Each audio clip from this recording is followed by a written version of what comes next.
treat it as a business. It's not a weekend warrior. You're not doing it for a $200 comp extra money on the weekend. You need to take it serious. It is your business. There you go, Susan. Are you on the floor? I am on the floor. It's nice and quiet. Excellent. Excellent. Hold on. I got a few of your crew coming in, I think. Yep. We all divided and conquered and up on the third floor and just trying to find our spots. Excellent. There we go. All right. So we got Galaxy S21 and there's Michael. Galaxy is Chandler. Okay. We'll let everybody come in here.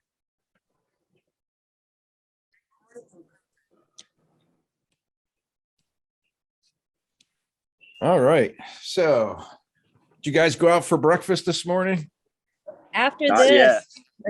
Okay. Well, we'll keep you. Well, not going to make it short and sweet. We're going to keep you here as long as I possibly can, because I think you got some good stuff to tell us. I'd like to thank you guys. This is Susan Lorimer and family, or do we got an employee here too? We have one employee, Chandler. Yes. Okay. Hi, Chandler. And is Michael's your son? I think I saw pictures of him before. Yeah. Okay. Yeah, that's me. I think we put you on the website, Michael. Yeah. Oh, here we go. We got the Easter Bunny coming in, whoever that is. That's probably my husband. When we did the virtual calls, we used his phone for Zoom. So of course. Excellent. We need to switch that to Santa Claus here soon. Yeah, there you go. All right. So we got the whole crew. Okay. So tell us a little bit about Big House Fun. Is it big Fun Bounce House? I keep getting it. You almost had it the first time. Big Bounce Funhouse Rentals. There it is. That's it. Yeah. So Susan, my interest is that number one,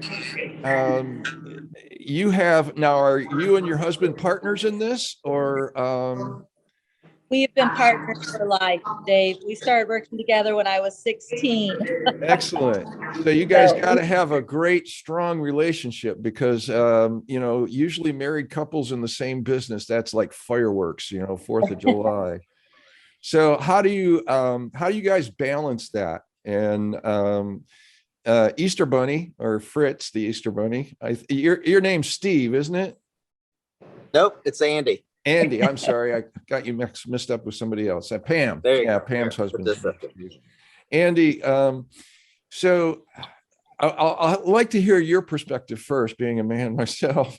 And I've done this where I had a business with my wife, so I know the challenges. Tell me about how you guys balance that, the workday. Well, basically, we have our things that we do best. She answers the phone, does the quotes, does all of that kind of thing. I'm out on the jobs or in the warehouse, maintaining things, keeping the vehicles going, that sort of thing. So we have our specific things we do, and then we come together to do events together as well. So do you guys have cutoff points during your day where you don't talk business, or is it like free for all? A few years ago, because we had a tree service as well, while the Bounce House company was growing, and we were working 7 days a week. So we just came together and decided one day a week, we need to have a date day where we do just cut everything off and go see a movie, have lunch, do whatever, and just have a day to ourselves, so that we have some sort of a weekend. It would usually be a Tuesday or a Wednesday. That would be our weekend. But yeah, you're exactly right. There are times when we say, okay, put the phones away. We just need to concentrate on us. Yeah, I know. I used to, I had two companies. I had a manufacturing company, which is how I actually got into the party rental business, and how I knew so much about it. I've always been a computer geek myself, but I kind of got into helping my clients, because this was many years ago at the start of the internet. Believe it, guys. I know you guys are pretty young, so you probably don't remember when there wasn't an internet, and we actually just had black and white TVs, and the phones were plugged into the wall. But at that time, I was doing websites and it started getting busier and busier, and I was doing that stuff at home, right? So especially in the web development business, we work 24/7 all the time. We've got some kind of project going on somewhere in the world. And I don't know, I'm going to say like about 6 years ago, it just got to be too much, as far as lifestyle. And I said, okay, I went out, got a building, moved the web development into the building so that I could actually stop working at 6 p.m. and go home, and then it was done. It was no more of that. So Susan, tell me about your role now. You Big Bounce Funhouse is kind of a different format in the party rental business. You guys do a lot of the big events, and really there's a lot of event planning going on in that. Is that your cup of tea for putting those events together? Absolutely. I love it. If you receive my emails, which I know you do, we're in communication a lot. Right. CEO fun is how I kind of do my closings. Absolutely. It is so important for us to be able to talk to the customer and just learn about their events. I don't feel that our company is a cookie cutter company where, okay, you just want to bounce house. I want to talk to you. What else are you doing there?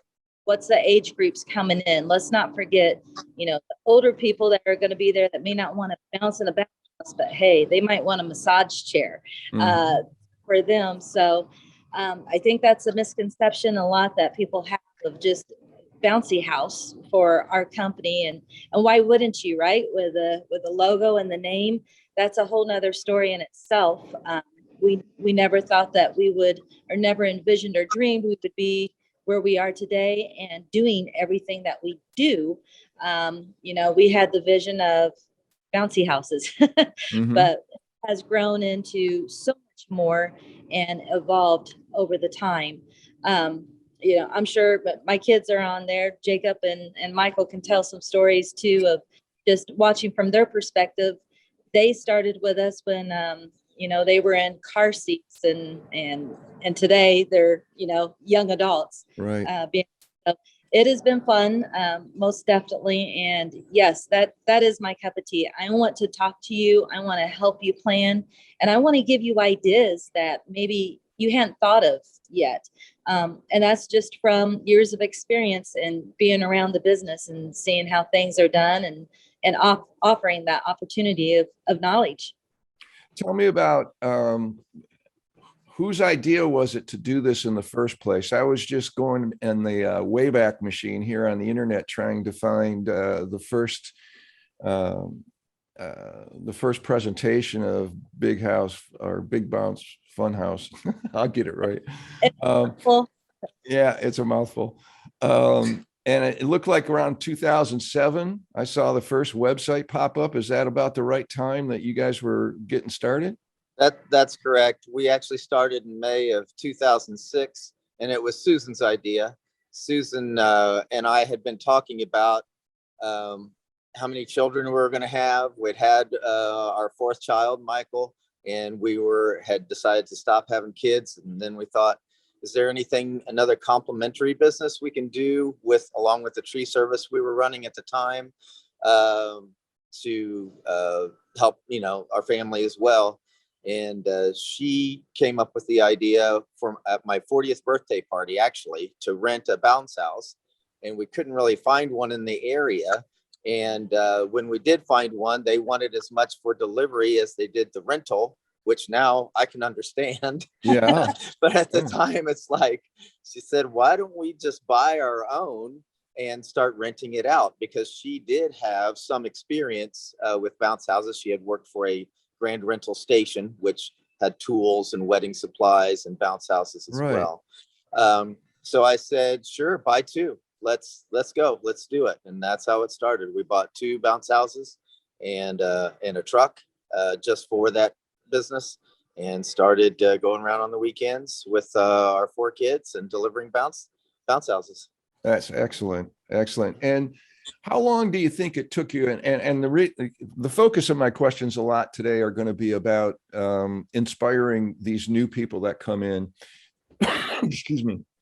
Every year, there's anywhere from 1,000 to 2,000 new party rental companies that come into the market, and just as many go out of business right away, because it's that first year or two trying to get through that hump of actually turning it into a profitable business that people find the hardest part. Tell me about your struggles of getting it to pay and turning it into a business. Most Is that- definitely. You want to go ahead? No, go ahead. You can chime in here. I think, we didn't let the tree service go. We still worked that business. Andy was very dedicated and is very dedicated to his home, his family, God, putting it all together and making it work. So we always had the tree service to fall back on as well.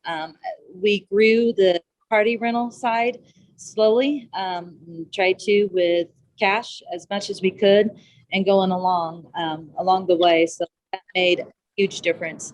The perspective of, I would say, safety while we're doing the jobs, just really getting our focus of what was important to us. The old saying where they say, pick three: quality, price, or service. Yes, price is important, but we focused more on the quality and the service of our company and those that we've hired and to make up our team.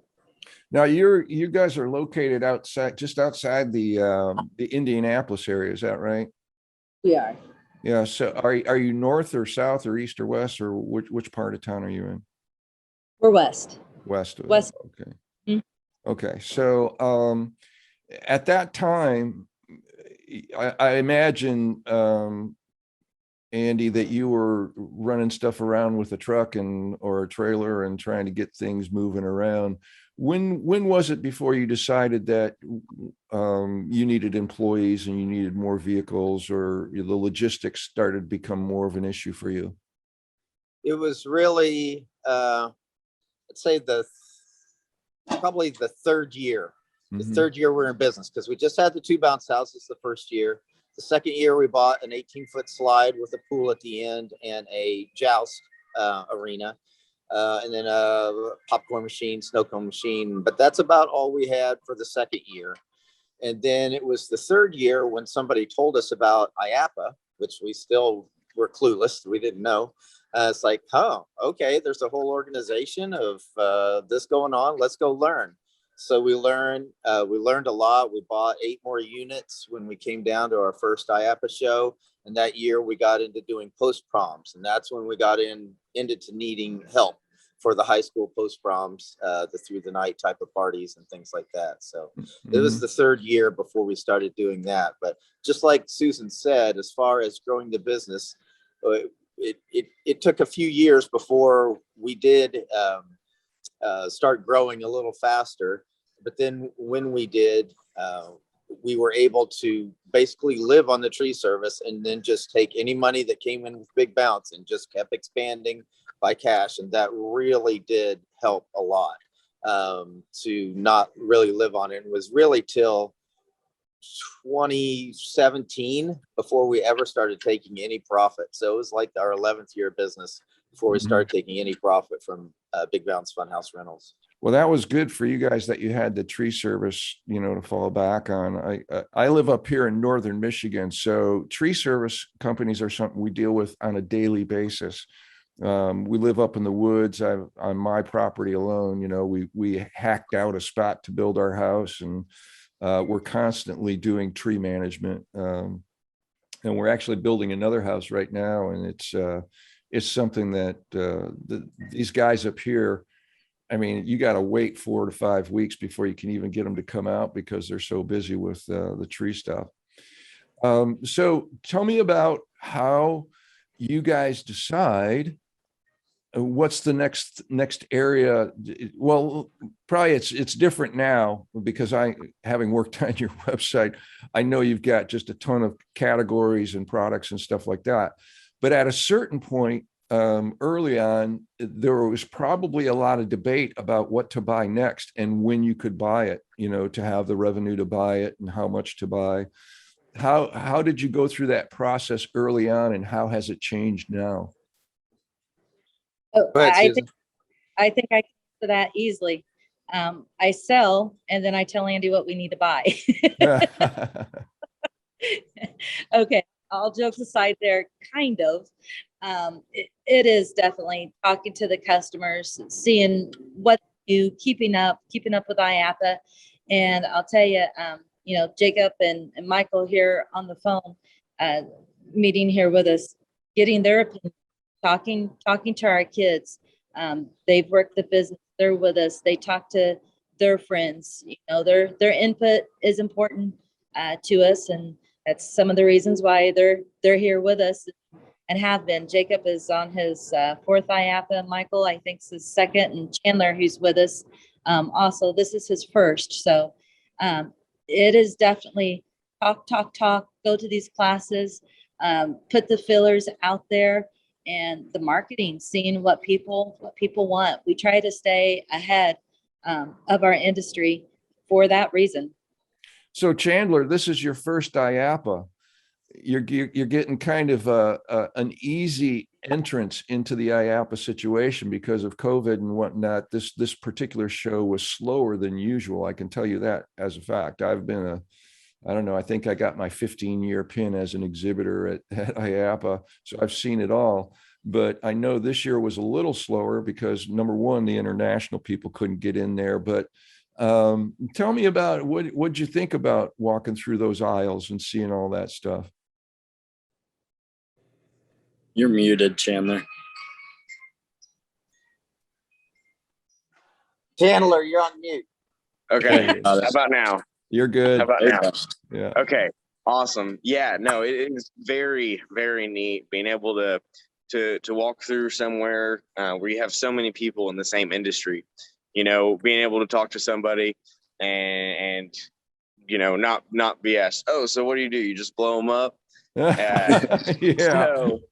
So that's really neat, and being able to see all of these new things and really just experience more of the industry as a whole, right, has been very impressive to me. Even as I've heard that this is a much smaller year, very, very impressed. Yeah, excellent. Yeah, I think that a lot of people get into the bounce house business, which is why a lot of people drop out of the bounce house business, because they get into it and they think, oh, this is great. We just buy a couple of bounce houses and blow them up, leave them, boom, we're in. We're making a couple $100 a pop, and that's easy money.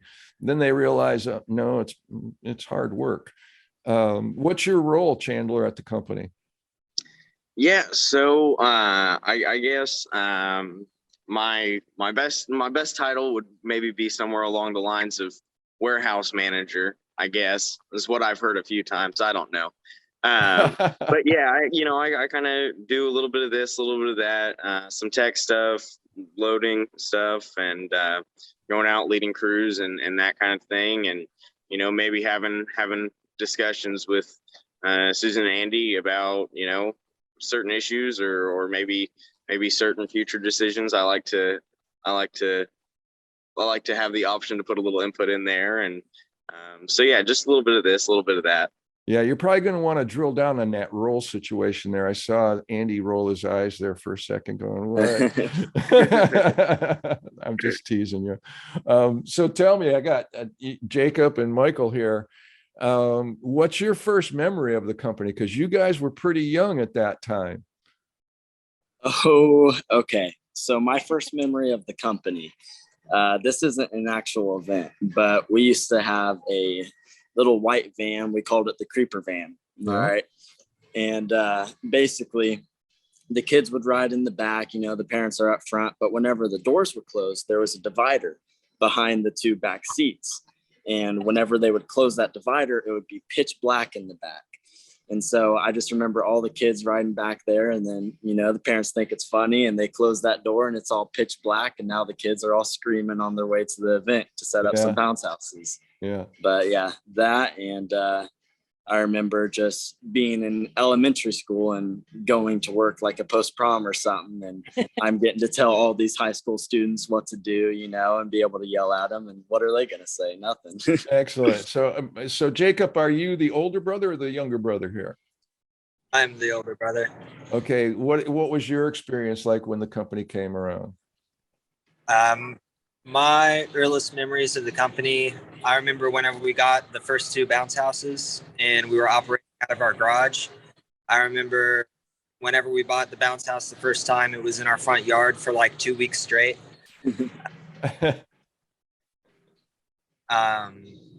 Our cousins were some of our first employees. So they would be operating in and out of the garage, loading or unloading a bounce house, depending on the delivery schedule. I started working more often whenever we built a pool barn to keep more of the inflatables in. And then from there, it's just been go, go, go with work. And I've rode along for every progression of the company that's happened so far. Excellent. So were you guys the popular kids at school because you had all the fun stuff out back? Pretty much where we live. Yeah, our birthday parties were the best. I bet. I bet. So tell me about your culture. So it sounds like it's been a big family thing for you guys. I talked with Jim and Sal at Busy Bee Jumpers yesterday, and they are, you know, they're well known for their corporate culture because they have, I think they're over 100 people now on their staff and things like that, and they have this very team oriented thing. Tell me a bit about your culture.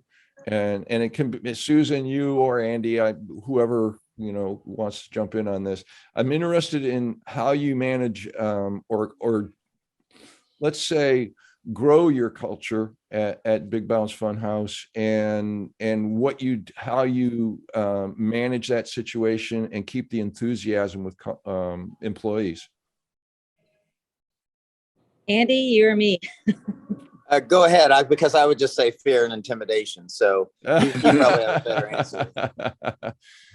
So we got the good cop and the bad cop. Susan, you must be the good cop. Most days. And he is too. I'm joking. So definitely, I feel like we're talking pre-COVID and post-COVID here in this conversation. Yeah, this is a little unusual period of time, but just in general, yeah. Yeah. In general, we are mostly corporate. Again, last year was a little bit different, but we have always just tried to get out on social media, the marketing aspect of it, calls, follow up. IO is you know, our website. It's important to have a good website guy. Wink, wink, wink, Dave. Mm-hmm. getting everything together. As far as employees go, you know, we try to do again pre-COVID some initiatives for the employees, especially those that have been around a long time with different benefits for them. But for those that turn over, you know, we see them come in, come out. We definitely still want them to be excited. We still want them to learn the business, and the safety of the business of what they do is very important, right? Watching these activities. So we do try to take them to, we've done ball games before. We have our Christmas parties. We've done swim parties. We do open houses where we bring in the customers, but even though the employees are working, it's a fun time for them getting to visit with everyone and just making sure that relationship is there, that our clients do know our staff and know them by name. We work with Santa Claus a lot. So when companies hire us for Santa Claus, it's important for us for them to get Santa's bio to let them know who they're going to get. On our website, you'll see our main staff there, meet our staff. So we want our clients to feel just as that they know our staff as we do, and let our staff know that you are important to our team. It does take our whole team to do what we do, because we just can't be everywhere at the same time. tell me something. When was there a moment during the history of Big Bounce? Was there a moment where the light went on where you said, well, this is kind of a two-pronged question. Was there something that you realized that, oh man, we really blew it on this? And then when there was there a time where the light went on and said, oh, this is where we need to be? Andy, go ahead. Well, we've definitely made some decisions on things that we bought that did not rent, for sure. Mm-hmm. Susan, help me. I'm trying to remember what our worst case was that just Right. sat. What's that? Probably the phone case. Oh, yeah. Phone cases where you could make a picture of yourself and put your any picture you wanted on the back of the phone, and all these different phone cases. Yeah, that it never. Yeah, it went out once, I think. Yeah. It was a $5,000 investment that never panned out. But mostly, we use software that helps let us know what our ROI is on certain things. So we can see as we grow, and now as I in particular get older and older, it's like, what is our best ROI? What are we getting our most gross profit on? And what's still easy to do for someone who's getting older? Although back to the employee thing, I've always tried to give the employees, especially the ones who work more hours and are generally there all the time, more freedom to actually do the main work, drive the trucks and trailers. I don't know how many teenagers I've taught to drive a truck and a trailer so that they are able to feel a sense of satisfaction on they were able to go to a job and deliver it, and teaching them how to use the bungee trampolines. And just, I think Chandler at this point has taken one of our newest, most expensive items, an LED screen, and I think he's been out on more jobs than I have with it now. So you just have to, I hope that at least helps them have a sense of value and worth in the company, because we do trust them with all these very sensitive and expensive things, and with our customer satisfaction too, for going out and representing the company. So I hope that at least helps to build a culture where they are happy in their workplace. Excellent. I'm going to have both of you guys answer this particular question, because obviously we're here to help inspire other new companies. And I know, Susan, you're involved in the Women of Vinyl group, which is a new growing group on social media. Guys, tell me about, well, don't tell me, what would you say to a newbie that's going to be getting into the business? What are the most important things that they need to hang on to, stick with, and follow through on? For me, that's easy. You treat it as a business. It's not a weekend warrior. You're not doing it for a $200 pop extra money on the weekend.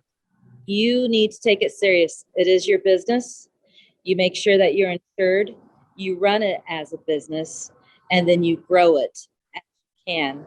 Don't fall back that this is the only thing you're doing, or like I said, it's quick, easy money, because it isn't. It is a business. How about you, for Andy? me, I would say know your expenses. Write them down. I think people a lot of times think, well, I went out and I was able to make $25 an hour. That's great. Were you really? Once you count your space that you use, heating, all your gasoline, and not only that, don't forget that the company needs to make money, not just you. You need to separate yourself out and say, at some point, it's not going to be me. It's going to be an employee. So that employee needs to make money. And then the company, Big Bounce Funhouse Rentals, needs to make a profit as well. It's not the same thing. Even if I'm the same person, it's still not the same thing. So that needs to be in your expenses. And so know your expenses. And we've never tried to compete on price. We always try to compete on value instead, service and quality. because there's always going to be somebody out there who's willing to do it for less money. So when you know your expenses, it helps you to be able to say, no, I'm not going to rent that bounce house for $75 or $99 or whatever in a particular situation, because that actually will cost me money by the time we do everything, bring it back and clean it again before it goes out again. So knowing your expenses and not competing on price are two of the main things we've always done. Right. And we do the same thing here, you know, with my company. It's never about the cost of the actual, you know, doing a website, you know, it's all that stuff that happens after the website is built, you know, the care and feeding to make sure that it's successful. Now, Andy, you appear, at least, and I may be wrong, but you appear to be the numbers guy in the group. Would that be correct? No. You guys Susan knows more both than numbers. watch those. Good. So let me ask you this. What do you think is going to be the new growth area for the company? Well, You want to here? Look, Well- let Jacob, Michael, okay, go ahead. Jacob, take it. Go, Jacob. Yeah. Big area of growth that we're seeing right now is LED screen outdoor movies. Just because you can use LED screen for more than just showing a movie. We brought it to a marathon, and they could have timestamp or messaged from friends and family that's there. And then LED screen kind of changed the outdoor movie industry, because you can do movies during now. So that piece of equipment growth than it. Okay, you were breaking up a little bit there on us, Jacob. If you could get a little closer to your microphone, I got a follow-up question here for you. When you send out an LED screen, I would imagine there's sometimes where just the screen goes out, but it's really more of like a package, isn't it? Because some of those events can get rather large and things of that nature. Yep. A lot of the times it is just the screen. We had an event a few months ago that did the screen, and they also did the Axe trailer.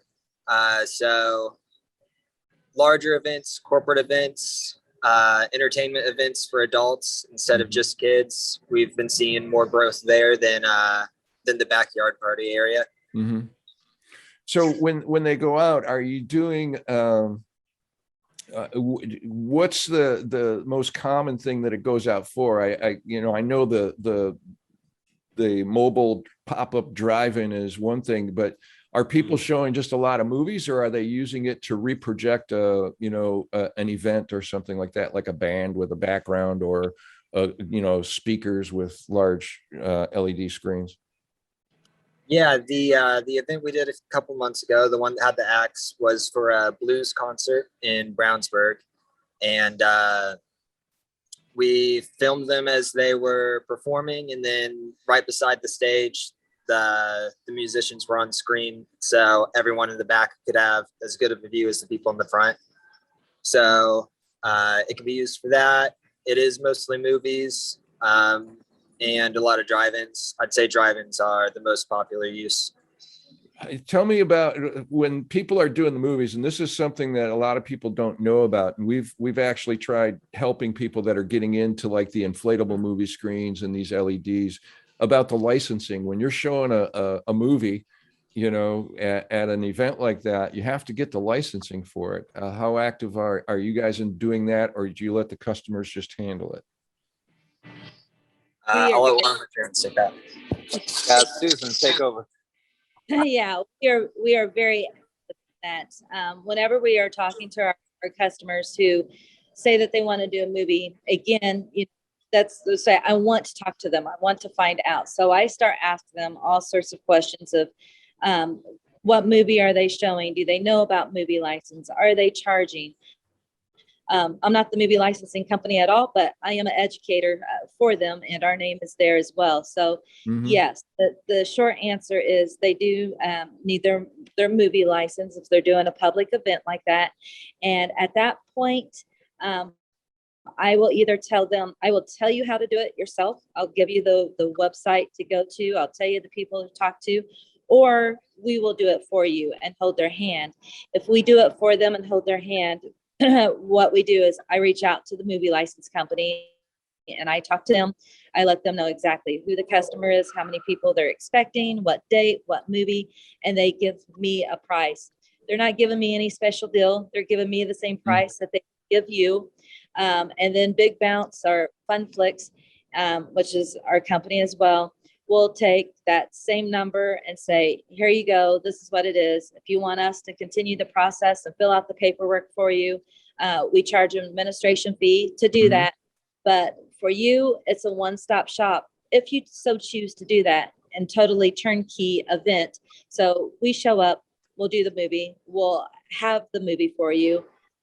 We'll run the entire movie, stay there for you, and then we take the movie back and we get your movie license. So anything that we do with our company, whether it's what type of events, whether it's inflatables, mechanics, outdoor movies, entertainers, we will do as much or as little as you'll allow us to do. Sky's the limit. We can trim it down. So it just, again, I want to talk to those people and figure out how we can help. For us, obviously we want to make a profit. Obviously we want the bottom line to be there, but it's more important to have that one-on-one with a conversation with that customer and keep them and help them and let them have the one person contact that can take care of their whole event and follow up and make sure that we keep following up with them, because we want to be there next year for you too. Right. We have always told our staff, you guys do this every day in and day out, but to our customer, this is their once a year event that they've spent, 6 months, 8 months planning. And then here's the night. I understand you may have done the cha-cha slide at 4 p.m. with a customer, but when you do that cha-cha slide again at 8 p.m. with another customer, you have as much fun as you did earlier, and just keep the enthusiasm up. I'm curious, just because that's one thing I just never got into myself, was how do they price a license? I mean, how much does it cost to do a movie night, how much does Tom Hanks get when they run Toy Story, That's a loaded question, and I wish that I could give you a straight up answer. Does it vary by the amount of people and the size of the event? Okay. All right. So Great. it depends on the amount of people at the event. It depends on what movie it is. And it also depends on if it's an anniversary year of the movie. If they're trying to promote it, anniversary movie, that price may go up. And then what a lot of people do not realize is you just can't pick a movie title and show it publicly, first off, without getting the license. But the movie company titles will actually put a stop or a blackout on some movies.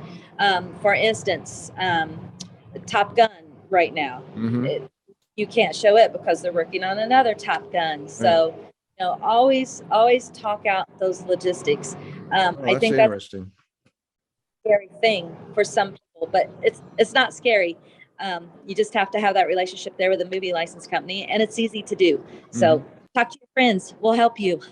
Yeah, I was just wondering if it was like you just go buy a fishing license, you pay your $25 and you got your license. But it sounds a lot more involved. It's probably very good that you're helping people, facilitate that.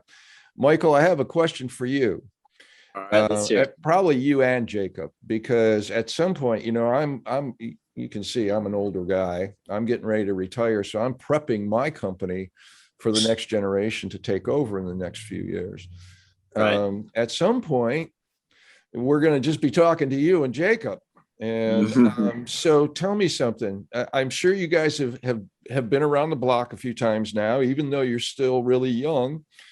What are your hopes for Big Bounce House? What do you have a secret vision? And Mom, Dad, put your fingers in your ears right now, because they're going to dream a little bit.